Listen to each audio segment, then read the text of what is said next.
Hello guys, I'm Bad Luck Bentley, and this is my final piece, my final project for MCS204.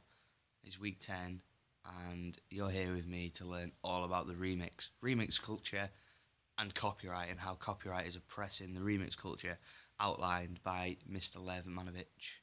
Now, as I'm sure you know, um, Manovich argues that music is one of the only forms of art that's acceptably remixed. It's acceptable to remix in modern culture. Um, I disagree with that for a number of reasons. Number one, things like glitch art exist, which is a remix of a current piece of artwork mixed through music software to produce something brand new. You look at Wikipedia pages, they're mashed up and remixed all the time, and that's what creates the constant flow of updating information that the Web 2.0 offers, Wikipedia being a major medium for this to happen. And my third argument is that you've got sharing sites such as SoundCloud that actively prevent the remix from being uploaded and being shared. So if we do live in a remix culture where music is the only acceptable form of remix, why are the major companies that share this kind of stuff oppressing it and stopping it from happening? Why? Okay, so if you look at websites such as SoundCloud, other ones do exist, like Mixcloud, MP3 Skull is another one I can think of off the top of my head. They have nice big pages all about copyright. So, for your benefit, I'm going to let you know exactly what SoundCloud is saying about copyright, and this has been accessed from SoundCloud.com to avoid me breaching any copyright. Copyright is a term used to describe a number of legal rights that exist in original literacy, musical, dramatic, or artistic works, and in sound recordings, film, broadcast, and other creative works. Under copyright laws, these rights are exclusive to the copyright owner, enable copyright owners to use control our work is used to prevent unauthorized use. So, as you can imagine, SoundCloud do not agree with breaching copyright rules. One thing that does stand out to me is a little part that says the copyright laws allow copyright owners to prevent and control things like adaptation, which is exactly what the remix is, which is exactly what SoundCloud is stopping from happening, which is exactly the opposite of what Manovich argues um, our current world does. So, what I'm going to do for you guys, I'm going to explore this further, and I'm going to go out there into the streets of Lancaster. I'm going to ask the public, the general public, what they think. And I'm going to get back to you.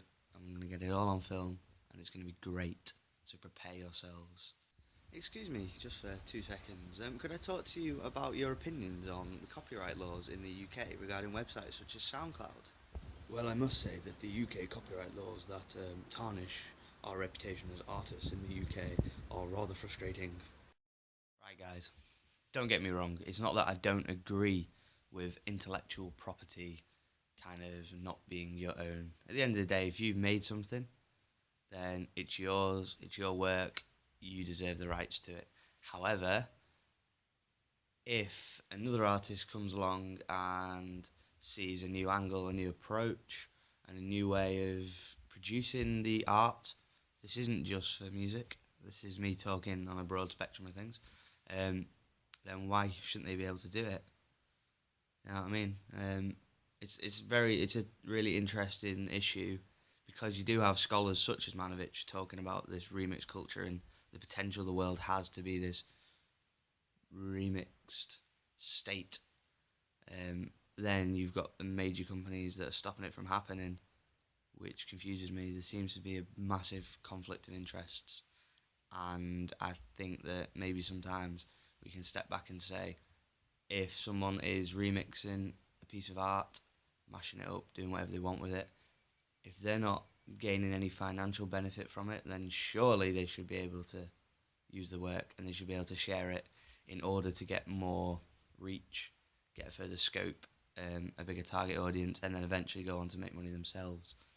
Okay, so my other arguments for this point are glitch art, Wikipedia authorship. Now, as you've just seen, the general public really don't agree with SoundCloud's copyright rules. I don't either.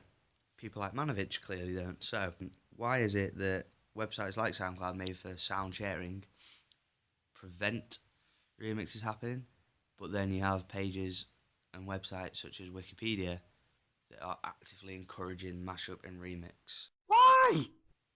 First of all, I want to break it down to you. A Wikipedia page, how does it work? Well, you've got your official page. You press edit on the top. You can add any details you want. It then goes to moderation. As long as the details are legit or seem to be legit, it'll be then uploaded and the website will be made live. So from this screenshot of a data mushing page, which I've worked on myself, you can see how Wikipedia is made up of loads of tiny little bits of information. Every editor that adds to the page will come across something like this. They'll type in the information that they want to be added to the page, and it'll be obviously sent off for review before it gets submitted. This is how it's a remix. All these tiny little bits of information become mashed together to produce the final product. The same goes with glitch art. You get a piece of artwork, you put it into some conspicuous software, such as something like sound editing software or Audacity, as we have used, and I will show you some examples of glitch art done through Audacity. That goes in, you take little tiny chunks out, add little bits of the waveform, use the sound waveform to just sort of get an idea of how the picture is going to change.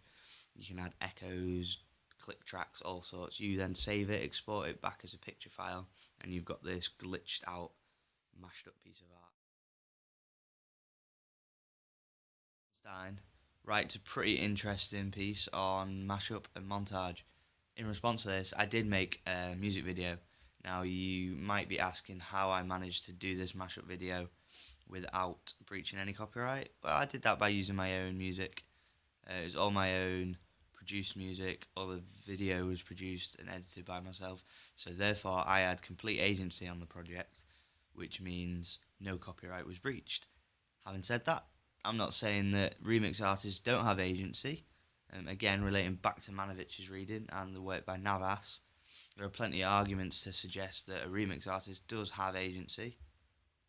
But yeah, all I wanted you to know is that in my world star, and I think it's pretty famous now, music video mashup, it has 8 views on YouTube.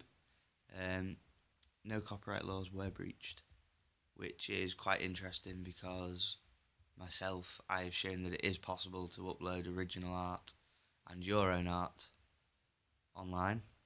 However, if it was remixed and I was using someone else's property, would it have been taken down by now? Plagiarism, piracy, that kind of thing is just going to continue, and the remix culture that Manovich explains is only going to grow and it's going to expand. And then the question that Manovich asks, what will actually happen after the remix? Thank you very much. Please follow me on Tumblr and all that jazz. That's all, folks.